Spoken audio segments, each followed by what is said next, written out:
नमस्ते दोस्तों, आपका बहुत बहुत स्वागत है फिजिक्स ज्ञान मुकेश नायक चैनल में। मैं आज आपके लिए बहुत सा एक वंडरफुल थिंग लेके आया हूँ और वो है क्वेश्चन पेपर कैसे सॉल्व करने का। क्योंकि देखिए बच्चे, बहुत से बच्चे होते हैं, उनको क्या होता है कि चलो हम तो अंग्रेजी मीडियम के हैं तो क्या हुआ, हमको बहुत इजी जाने वाला है। मगर ऐसा नहीं होता है, उसमें छोटी छोटी ट्रिक्स रहती है। मैं आपको एक छोटा सा उदाहरण बताता हूँ। दो दोस्त रहते हैं, नाम है श्याम और दूसरे का नाम है राजू। और जो श्याम है वो दोनों ही, श्याम और राजू दोनों जंगल में जाके लकड़ियाँ काटने का काम करते थे। मगर श्याम जो है वो 20 लकड़ियाँ काटता था और राजू जो है 10 ही लकड़ियाँ काट सकता था। तो उसने उसके पूछा, हम दोनों तो साथ में जाते हैं, साथ में आते हैं, मगर तू मेरे से ज़्यादा कैसे काम करता है? तो वो बताता है, कुछ नहीं, मैं टेक्निक यूज़ करता हूँ। तो वो बोले, क्या टेक्निक यूज़ करते हो? तो वो बोलता है कि तुम सुबह से शाम तक कुल्हाड़ी, एक ही कुल्हाड़ी यूज़ करते हो, उसको धार नहीं लगाते हो। मगर मैं क्या करता हूँ, जब एक झाड़ कट करता हूँ तो उस कुल्हाड़ी को क्या करता हूँ, तेज कर लेता हूँ, धार लगाता हूँ। इससे मेरी काम की स्पीड बढ़ जाती है। वही टेक्निक, वही बात आपको यहाँ पे यूज़ करने की है। देखिए दोस्तों, ये है अपना इंग्लिश का क्वेश्चन पेपर। अब सबसे पहले आप याद रखिए कि आपका 80 मार्क्स का क्वेश्चन पेपर रहने वाला है। आपको 3 आवर्स मिलने वाले हैं, ठीक है। अब जब क्वेश्चन पेपर है तो सब स्टूडेंट के मन में एक बात आती है कि कौन से पेन से लिखना चाहिए, ब्लू पेन यूज़ करें या ब्लैक पेन यूज़ करें। आप कौन सा भी पेन यूज़ कर सकते हैं, आप ब्लैक करो या ब्लू करो, ठीक है। इसके बाद दूसरा क्वेश्चन बहुत बच्चों के मन में आता है कि हम क्वेश्चन 1 पहले लिखे या सेकंड पहला लिखे या 3 पहला लिखे या 4 पहला लिखे। आप कौन सा भी क्वेश्चन पहले लिख सकते हो। जिस क्वेश्चन को आप कंफर्टेबली लिख सकते हो वो आप पहले लिख सकते हो। सिर्फ आपको क्या करने का, अगर आपने क्वेश्चन एक पहले से स्टार्ट किया है तो वो पूरा लिखिए। अगर आपने क्वेश्चन सेकंड स्टार्ट किया है तो वो पूरा लिखिए। अगर क्वेश्चन 4 आपने स्टार्ट किया है तो वो क्वेश्चन 4 पूरा का पूरा लिखिए, ठीक है। अब देखिए, जब आपके हॉल में जब आपको क्वेश्चन पेपर आ जाता है तो आपने सबसे पहले क्या करने का है, एक लंबी सी सांस लेनी है। इससे क्या होता है, आपके मन में जो स्ट्रेस रहता है, आपके मन में जो दुविधा रहती है, वो रिलैक्स हो जाती है। क्योंकि पहला पेपर है, पहली बार है। हर बार जो पहली बार जो होता है वो थोड़ा सा मुश्किल लगता है, मगर वो मुश्किल नहीं रहता है, वो आसान ही होता है दोस्तों। तो देखिए, जब आपके पास आंसर शीट आती है, आपने आपका नंबर वो सब लिख लेने का है। बाद में मार्जिन आपको वो आंसर शीट पे आपने कर लेनी है, ठीक है। उसके बाद आप सेक्शन 1 प्रोज देखिए। सेक्शन 1 प्रोज में जो है, reading for comprehension, language study, summary and mind mapping, ये जो टॉपिक है ये कवर किए हुए हैं। अब इसमें देखिए कि क्वेश्चन ए जो है, ये आपके बुक में आने वाला है, बुक में से आने वाला है। आपको 8 लेसन है, 8 लेसन में से कौन सी भी एक लेसन में से ये पैराग्राफ चूज किया हुआ है। तो ये पैराग्राफ आपके लिए बहुत ही आसान है। आपको क्या करना है, आपका जो टेक्स्ट बुक है वो आपको पूरा पढ़ के जाने का है। इससे क्या होगा कि आपको ये पैराग्राफ छोड़ाने में बहुत आसानी होगी। तो क्वेश्चन ए एक आपने लिखा, उसके बाद आपको ये पढ़ने के बाद आपको क्या करने का है। अब देखिए, read and rewrite the following sentence and state whether they are true और फॉल्स। सबसे बात आपको क्या करने की है, जो इंस्ट्रक्शन है वो आपको अच्छी तरह पढ़ने का है। इंस्ट्रक्शन में अगर आपको दिया हुआ है कि ये सेंटेंस लिखो, बाद में उस ट्रू और फॉल्स लिखो, तो वो लिखने का। कुछ बच्चे क्या करते हैं, सिर्फ यहाँ पे ट्रू लिख लेते हैं, फॉल्स लिख लेते हैं। ऐसा मत कीजिए, वो सेंटेंस लिखिए, उसके बाद ट्रू और फॉल्स लिखिए, ठीक है। अब ये A1 हो गया। A1 लिखने के बाद आपको क्या करने का है, एक लाइन छोड़ देने की है, ठीक है। उसके बाद A2 लिखिए। अभी A2 लिखने के इसमें आपको क्या कीजिए, अच्छा सा ड्रॉ कीजिए, कॉलम A, कॉलम B लिखिए। आपको पेंसिल है तो पेंसिल यूज़ कर सकते हैं, नहीं तो आपका जो ब्लू और ब्लैक पेन है वो भी आप यूज़ कर सकते हैं। इसमें से आपको फिर जो कॉलम A का जो आंसर्स है वो आपको करेक्टली लिखने के हैं। बाद में A3 है, उसको भी आपने ऐसा लिखे हुए यहाँ पे अंडरलाइन करने की है, ठीक है। उसके बाद अभी ये 4 जो क्वेश्चन है, ये 4 क्वेश्चन जो ये प्री मार्क का क्वेश्चन है। अभी ये जो क्वेश्चन है पर्सनल रिस्पॉन्स का क्वेश्चन है, इसका आंसर पैसेज में नहीं है, आपको मन से लिखने का है। देखिए, student should stay away from crime, right your opinion on the above sentence, कि स्टूडेंट ने क्राइम से दूर रहना चाहिए, इसके बारे में आपका क्या ओपिनियन है, वो आपके 4 या 5 सेंटेंस में आपको लिखने का, क्योंकि 2 मार्क का है तो आप ज़्यादा से ज़्यादा 4-5 सेंटेंस लिखिए, बहुत बड़ा पैराग्राफ लिखने की ज़रूरत नहीं है। बहुत बच्चे क्या करते हैं, चलो सिंपल है तो आधा पैराग्राफ लिख देते हैं, ऐसी गलती नहीं करने की है, क्योंकि आपने पूरे 10 पेज भी लिखे तो आपको 2 ही मार्क मिलने वाले हैं। इसलिए 2 मार्क का है तो 4-5 सफिशिएंट है, 4 लाइन भी आपने लिख लिया तो भी सफिशिएंट है। उसके बाद A5 डू एज डायरेक्टेड, उसके बाद A6 B1 language do as directed, ये नॉन टेक्सचुअल ग्रामर का है, इसमें आपको ग्रामर के क्वेश्चन पूछे गए हैं, उसमें से जो करेक्ट ऑप्शन है वो आपको लिखने का है। उसके बाद B2 स्पॉट द एरर, ये भी फ्री का क्वेश्चन है, क्योंकि इसमें ज़्यादातर टेंसेस के कुछ तो भी मिस्टेक किए हुए होते हैं और वो आपको करेक्ट करके वहाँ पे लिखने का है। उसके बाद आता है क्वेश्चन 2। अब जब क्वेश्चन 2 आप लिखने वाले हैं तो आप नए पेज से शुरू कीजिए। क्या हो जाता है, कभी कभी जो अपन पहला जो क्वेश्चंस लिखा है वो आधा पेज तक आ जाता है, बाद में अपन पेज बचाने के लिए क्या करते हैं, उसके नीचे ही क्वेश्चन 2 लिख देते हैं। ऐसा नहीं करने का है, क्वेश्चन 2 सेपरेट नए पेज पे नई शुरुआत आपको करनी है, ये बात आप ध्यान में रखिए।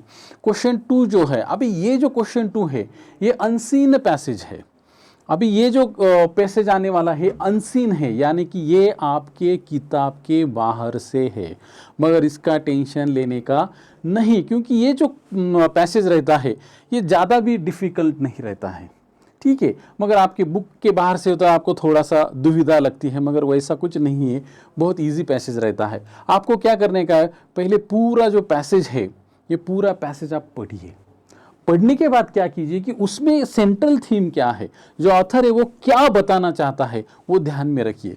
अब पढ़ने के बाद क्या हो जाता है, कभी कभी कोई जो एक आधा वर्ड जो है वो डिफ़िकल्ट आ जाता है, वो आपके ध्यान में नहीं रहता है या आपको मालूम नहीं, पढ़ा हुआ नहीं रहता है, तो आप टेंशन लेते हैं, वहीं पे अपनी गाड़ी रुक जाती है। मगर अपनी गाड़ी वहाँ पे रोकने की नहीं है, उसको आगे पढ़ने का है, फिर उसका मीनिंग वो आगे का और पीछे का सेंटेंस पढ़ के अपने को लगाने का है, ठीक है। तो इसका जो समराइज जो ऑथर क्या कहना चाहता है ये आपको समझ में आ गया तो आपको आंसर लिखने में आपको बहुत इजी हो जाएगा। उसके बाद देखिए सिर्फ A1 में भी आपको क्या करने का है, उसको यहाँ पे जो लिखा है कि arrange the following statement in proper sequence, तो प्रॉपर सीक्वेंस में इसको लिखने का है A2 A3। अभी A4 अगेन ये जो है ये फ्री वाला क्वेश्चन है, क्योंकि ये पर्सनल रिस्पॉन्स का है, इसका आंसर इसमें नहीं है। देखिए superstition poison our minds, explain in our own words, जो अंधश्रद्धा है वो अपने माइंड को पॉइजन करती है, इसके बारे में लिखना है, वही आपको 4 या 5 लाइन में इसका आंसर लिखने का है। इसके बाद डू एज डायरेक्टेड, फिर जो वर्ड्स है जो आपको उसमें से जो इसकी मीनिंग है, सिमिलर मीनिंग या अपोजिट मीनिंग, वो अगर जो पूछे हुए वो आपको पैसेज जैसे ढूंढ के लिखने हैं। उसके बाद में ये जो क्वेश्चन बी है ये भी आप जो है वो फ्री के मार्क्स देने वाला है। इसमें आपको क्या करने की, ये 3 मार्क्स के लिए है। इसमें क्या करने का है, आपको right A summary of the above extract by using the following points. आपको इसको एक टाइटल देना है, जो भी आपको सुटेबल टाइटल लगेगा, ऐसा कुछ नहीं है कि यही टाइटल है, एक टाइटल दीजिए, उसके आपको 1 मार्क्स मिल जाएगा। इस पॉइंट्स की हेल्प से आपको इसका क्या करने का है, समराइज करने का है। अभी समराइज करने का है तो बहुत से बच्चों को और एक डाउट आ जाता है कि कितना लाइन का होना चाहिए, क्योंकि पैसेज तो बहुत बड़ा है, पैसेज इतना बड़ा है तो कितना है, ज़्यादा से ज़्यादा आपको क्या करने का है, एक 5, 7, 8 लाइन में भी आप उसको समराइज कर सकते हैं, ठीक है। 7, 8, 10 लाइन में आप उसको समराइज कीजिए। ऐसा क्यों नहीं कि आपने कम लाइन में लिखा तो आपको कम मार्क मिल जाए, ऐसा कुछ नहीं। सिर्फ उसकी जो पॉइंट्स है, उसको जो मेन थीम है वो आपसे कवरअप होनी चाहिए। इसके लिए उन्होंने ये मदद दी हुई है कि देखिए इस पॉइंट के हिसाब से आपको इसको इलॉबरेट करना है, सिर्फ उसको बड़ा बनाना है। तो माइंड मैपिंग, अभी माइंड मैपिंग जो है ये बहुत ही आसान है। अब माइंड मैपिंग जो मार्क्स है वो फ्री के मार्क्स है। मैं तो बताता हूँ कि ये फ्री के मार्क्स है। देखिए अभी आपको क्या करने का है, develop a mind map on my future goal. अभी माय फ्यूचर गोल, इस पे आपको क्या करने का, एक ऐसा एक स्ट्रक्चर लिखिए। इसमें आपको क्या करें, माय फ्यूचर गोल्स यहाँ पे लिख दीजिए। उसके बाद आपके फ्यूचर्स गोल कौन कौन से हैं, अगर आप डॉक्टर बनना चाहते हैं तो वो लिखिए, आप इंजीनियर बनना चाहते हैं वो लिखिए, और आप IAS IPS बनना चाहते हैं, या आप कुछ डिफेंस में कुछ करियर करना चाहते हैं वो लिखिए। उसके बाद वहाँ पे जाके आपको क्या क्या सोशल के लिए क्या करना है, सोसाइटी के लिए क्या करना है, किसकी, वो अब भी आप ऐसे लिख सकते हैं। बस इतना भी आपने लिख दिया तो आपको 3 मार्क्स मिल जाते हैं, और इतना ही लिखने का है। और आपको बहुत ही आता होगा, मगर आपको क्या करने का है, वहाँ पे कंट्रोल करना है, क्योंकि आपको ये 3 मार्क के लिए आपको पूछा है। 1 मार्क तो आपकी ये स्ट्रक्चर के लिए है कि आपका प्रेजेंटेशन कैसा है इसके लिए, और 2 मार्क्स जो है आपके पॉइंट्स के लिए रहते हैं। तो माइंड मैपिंग जो है ये बहुत ही आसान है।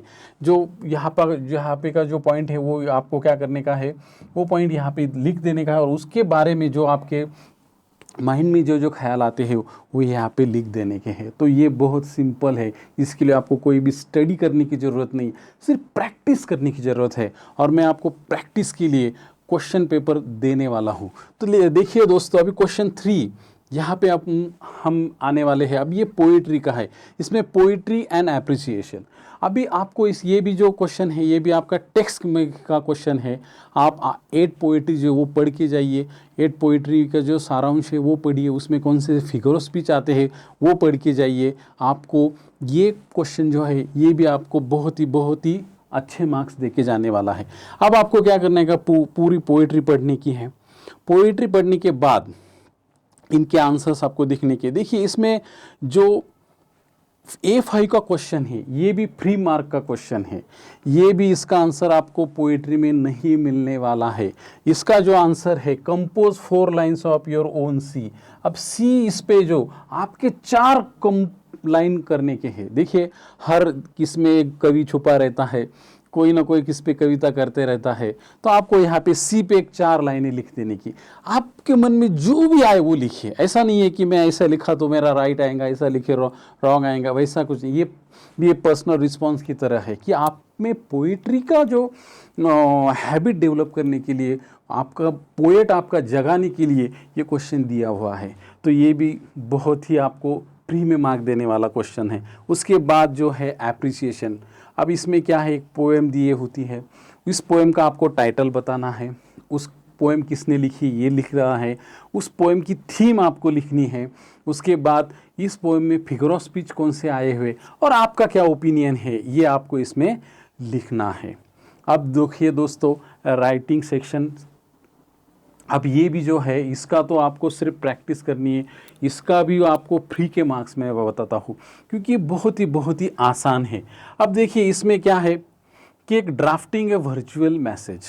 अब ये जो क्वेश्चन है ये बहुत ही आसान है, क्योंकि आप डेली लाइफ में मैसेज करते हैं। आपको पता है आप लेट हो गए, आप अपने दोस्त को मैसेज करते हैं, तू कैसा है, तू क्या कर रहा है, आप जो मैसेज भेजते हैं। सिर्फ आपको क्या करने का है, यहाँ जो मैसेज भेजने वहाँ पे शॉर्ट वर्ड यूज़ नहीं करने हैं। जैसे कि बहुत से बच्चे ओके के लिए सिर्फ के लिख देते हैं, ऐसा नहीं करने का है। अब वर्चुअल मैसेज में क्या करने का है, देखिए, imagine you have been late to attend your piano class, draft a message in about 50 words. अब देखिए यहाँ पे आपको बताया हुआ है कि 50 वर्ड्स का में आपको मैसेज देना है, तो आपने 50 वर्ड्स में ही मैसेज देना है। ठीक है, आपके 50 या 60 हो गए तो भी चलता है, मगर बहुत ज़्यादा आपको लिखने का नहीं है, क्योंकि आसान है। अभी आपको पियानो क्लास में लेट हुआ है तो उसके लिए आपको क्या करने का, एक मैसेज देना है। तो उसमें क्या करना है, सबसे पहले आप में डेट लिखनी है, बाद में टाइम लिखने का है, और जो मैसेज जो रीज़न दिया हुआ है, आपको जो रीज़न लगता है कि किस कारण आप लेट हो गए, वो हो गया, वो आपको एक 50 वर्ड्स में लिखने का है। 50 वर्ड में से आपको थोड़े से ज़्यादा भी हो गए, 60-70 भी वर्ड्स हो गए तो भी चलता है, मगर इसका आपको पूरा पेज लिखने की ज़रूरत नहीं है, क्योंकि फिर से आपको याद रखना है ये सिर्फ 4 मार्क के लिए है। तो 4 मार्क के लिए 50 वर्ड्स बताया तो उतना ही लिखना है। अब ये बहुत आसान है। और अगर किन बच्चों को स्टेटमेंट ऑफ पर्पज़ अच्छा लगता है वो लिखते हैं स्टेटमेंट ऑफ पर्पज़। अब स्टेटमेंट ऑफ पर्पज़ क्या है, बहुत बच्चों को लगता है कि स्टेटमेंट ऑफ पर्पज़ क्या है। देखिए, जब आप फॉरेन यूनिवर्सिटी या अदर यूनिवर्सिटी में पढ़ना चाहते हैं तो वहाँ पे आपको क्या करना है, एक स्टेटमेंट ऑफ पर्पज़ लिख के देना पड़ता है कि आप इस यूनिवर्सिटी में क्यों पढ़ना चाहते हैं, आपका इंटरेस्ट क्यों है और आप किस दिशा में करियर करना चाहते हैं, इसके बारे में आपको छोटा सा आपका जो पर्पज़ है वो लिखना है। तो स्टेटमेंट ऑफ पर्पज़ में क्या करना है, आपको आपके बारे में लिखने का है, आपके एम्बिशन के बारे में लिखना है, जो इंस्टीट्यूट वगैरह इसमें जो आपको एडमिशन लेना है उसके बारे में आपको लिखने का है।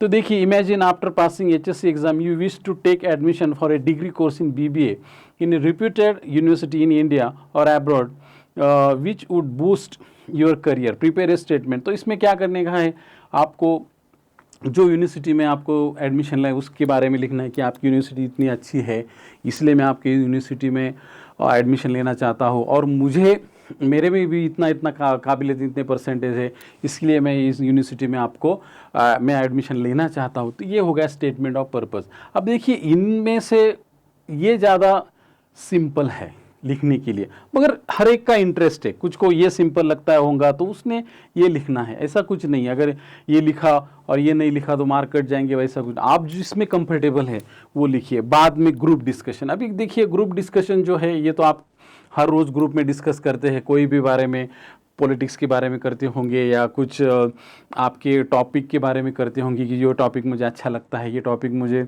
इजी लगता है। वैसे ही आपको यहाँ पे एक टॉपिक दिया हुआ है, उस टॉपिक पे आपको क्या करना है कि 4-5 जन का ग्रुप डिस्कशन में ओपिनियन लिखना है। तो ग्रुप, इसमें से देखिए एक कौन सा भी लिखने का है, एक तो ये लिखिए, ये लिखिए या ये लिखिए, तीनों लिखने की ज़रूरत नहीं है। बहुत से बच्चे क्या करते हैं, ये भी लिख देते, ये भी लिख देते, फिर टाइम नहीं पूरता है, फिर क्या हो जाता है, टाइम इसमें से चला जाता है, पूरे क्वेश्चंस कवर अप नहीं होते। जो उसमें आप अच्छे रहे, जिसमें आप कंफर्टेबल है, वो इसमें से लिखिए।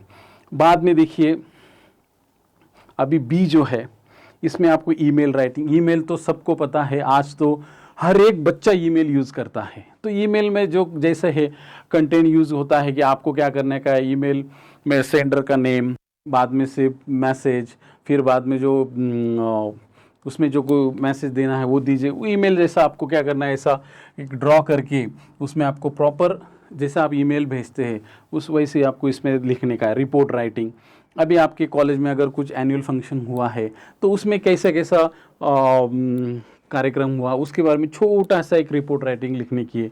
तो उसके बाद में इंटरव्यू क्वेश्चंस। अभी देखिए, इन दोनों में से ये बहुत से बच्चों को ये बहुत कंफर्टेबल लगता है, क्योंकि इंटरव्यू क्वेश्चन में क्या है, आपको क्या करने का है, आपको यहाँ पे पॉइंट्स दिए हुए हैं, वो कोई भी आपको एक टॉपिक दिया जाता है, कोई फेमस पर्सनालिटी है या कोई है, उस पर आपको क्या करने का है, उनको क्वेश्चन लिखने हैं। हाँ, यहाँ पे आपको आंसर नहीं लिखने के हैं। बहुत से बच्चे क्या करते हैं, क्वेश्चन भी लिखते हैं और उसका आंसर भी लिखते हैं।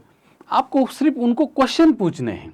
अब देखिए, imagine you have to conduct an interview of well known writer with the help of the format given below, draft question on the given fields। Okay, आपको एक फेमस राइटर के का इंटरव्यू लेना है, तो ठीक है, सिर्फ आपको क्वेश्चन लिखने। तो उसके अर्ली लाइफ में के बारे में क्वेश्चन लिखिए, उसको क्या क्या हर्डल्स आए, क्या क्या डिफ़िकल्टीज आई, उसके बारे में एक क्वेश्चन तैयार कीजिए। ऐसे 8 क्वेश्चंस आपको लिखने के हैं। तो और इस क्वेश्चन के आंसर नहीं लिखने के हैं, सिर्फ आपको क्या करने का है, ये क्वेश्चंस लिखने के हैं। ये भी बहुत सा इजी और आसान है। इसके बाद सी जो है, इसमें एक स्पीच आपको तैयार करना है। आप तो बहुत बार कॉलेज में है, स्कूल में स्पीच देते होंगे, वैसे एक छोटा सा स्पीच आपको एक पॉइंट दिया हुआ है वहाँ पे लिखने का है। बाद में यहाँ पे कंपेयरिंग है, बाद में यहाँ पे एक्सपेंशन ऑफ आइडिया है, कौन सी भी एक आइडिया देते हैं, यहाँ पे पॉइंट्स दिए हुए हैं। Action speak louder than words, तो इसको आपको एलोबरेट करना है। इसके लिए उन्होंने पॉइंट दिए, वो पॉइंट के हिसाब से आपको 100 या 150 वर्ड्स में लिखने का है। आपने 100 में लिखा तो भी चलता है, 150 वर्ड्स में भी लिखा चलता है। ज़्यादा लिखने का नहीं है, जितना पूछा उतना ही लिखने का है। तो देखिए, बाद में जो डी क्वेश्चन है, अभी ये जो डी है, इसमें फिल्म रिव्यू या बुक रिव्यू आपको पूछा जाता है। अभी यहाँ पे आपको एक short film, you have recently seen a short film, write review on the same with the help of the following point। अब यहाँ पे आपने जो भी कौन फिल्म देखी, मूवी देखी होंगी, उसके बारे में उसका टाइटल लिखने का है, उसकी स्टोरी क्या है वो लिखने की है, फोटोग्राफी कैसी है, म्यूज़िक कैसा है, मैसेज उसमें क्या दिया हुआ है।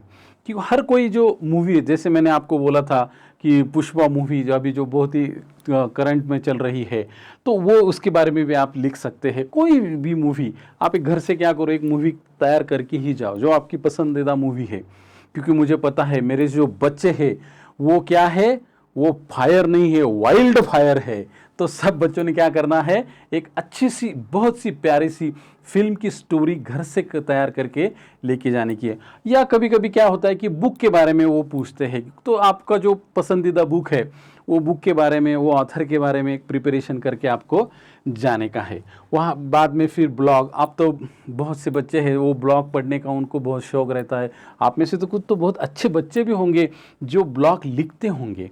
तो ब्लॉग जो है उसको आपको लिखने का, वो भी 150 वर्ड्स में आपको लिखने का है।